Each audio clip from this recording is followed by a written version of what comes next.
Primeiro, sobre TI.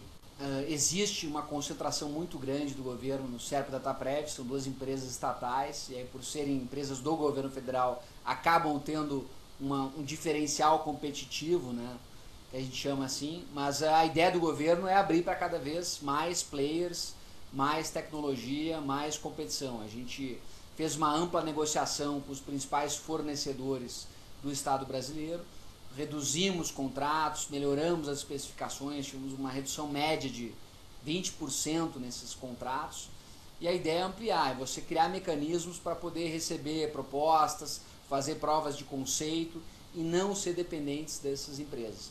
Essas duas empresas estão no Programa Nacional de Desestatização. A ideia é que elas sejam desestatizadas, ainda não sabem o modelo, como vai ser, mas elas estão no plano do governo, porque a gente entende que você deve ter empresas privadas concorrendo em igualdade de condições e não empresas estatais com privilégio de acesso. Acho que não é bom para ninguém, não é bom para os funcionários dessas empresas, não é bom para o governo e não é bom para o país. Evidentemente que tem uma discussão de bases de dados, aquela questão de segurança nacional, de quem vai fazer a gestão dessas bases de dados, mas a gente entende que existem mecanismos hoje que você pode garantir a segurança nacional, a privacidade dos dados, mesmo uma empresa sendo privada. Um exemplo é que o Pentágono, nos Estados Unidos, tem um contrato de milhões de dólares com empresas privadas para fazer a gestão das suas bases de dados.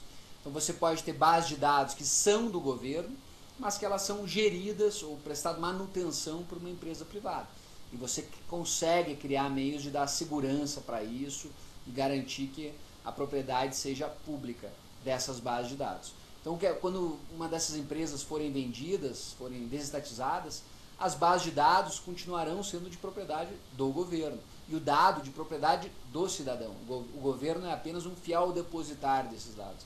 Então, existe muito mito em relação a isso, mas que infelizmente acabam atrapalhando o debate público. Mas nosso papel é dar sequência a esse projeto, fazer com que o mercado funcione melhor e que você não tenha uma dependência do governo de nenhuma empresa estatal. Isso não é bom.